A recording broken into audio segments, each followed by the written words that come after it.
ಪ್ರದೇಶದಲ್ಲಿ ಬಹಳಷ್ಟು ಜನರಿಗೆ ಕಿರುಕುಳ ಕೊಡ್ತಾ ಇದ್ದಾವೆ, ಜನ ಸಾಯ್ತಾ ಇದ್ದಾರೆ, ಇವತ್ತು ರೈತರು ಬೆಳೆದಂಥ ಬೆಳೆ ನಷ್ಟ ಆಗ್ತಾ ಇದೆ.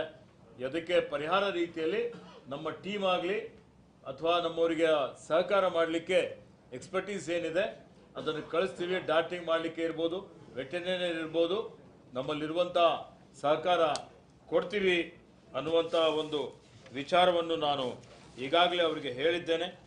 ಅದರ ಜೊತೆಯಲ್ಲಿ ನಾವು ನಮ್ಮ ರಾಜ್ಯದ ನಮ್ಮ ಭಾಗದಲ್ಲಿ ವಿಶೇಷವಾಗಿ ಕಲ್ಯಾಣ ಕರ್ನಾಟಕ ಭಾಗ ಇರ್ಬೋದು, ನಮ್ಮ ಭಾಗದ ಅನೇಕ ಜನ ಭಕ್ತಾದಿಗಳು ಇವತ್ತು ಶ್ರೀಶೈಲಂಗೆ ಮಲ್ಲಿಕಾರ್ಜುನ ದೇವಾಲಯಕ್ಕೆ ಹೋಗ್ತಾರೆ, ತಿರುಪತಿಗೆ ಹೋಗ್ತಾರೆ.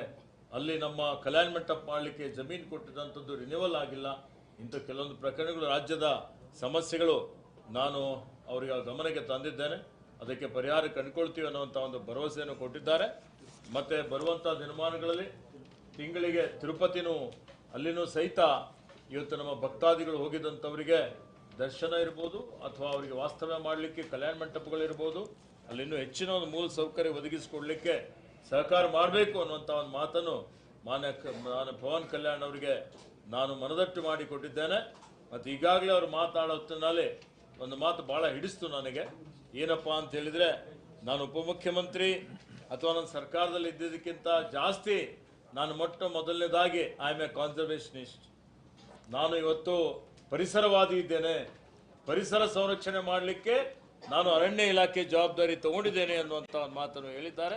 ಅದಕ್ಕೆ ನಾನು ಅವರಿಗೆ ಅಭಿನಂದನೆಗಳನ್ನು ಸಲ್ಲಿಸ್ತಾ ಇದ್ದೇನೆ. ಮತ್ತು ಈಗ ನಮ್ಮ ಬೋಸರಾಜಿಯವರು ಬಂದಿದ್ದಾರೆ, ಅವರಿಗೂ ಮತ್ತು ಆಂಧ್ರ ಪ್ರದೇಶಗೂ ನಮ್ಮ ಪಕ್ಷದ ವತಿಯಿಂದ ಭಾಳ ಅವಿನಾಭವಾದಂಥ ಒಂದು ಸಂಬಂಧ ಇದೆ. ನಮ್ದು ಇನ್ನೂ ಭಾಳಷ್ಟು ವಿಷಯಗಳಿದ್ದಾವೆ. ಆಂಧ್ರದಲ್ಲಿ ಹೋಗಿ ನಾವು once again will come to Andhra with a delegation for Karnataka's issues. I am 100% sure that you will solve the Karnataka problems.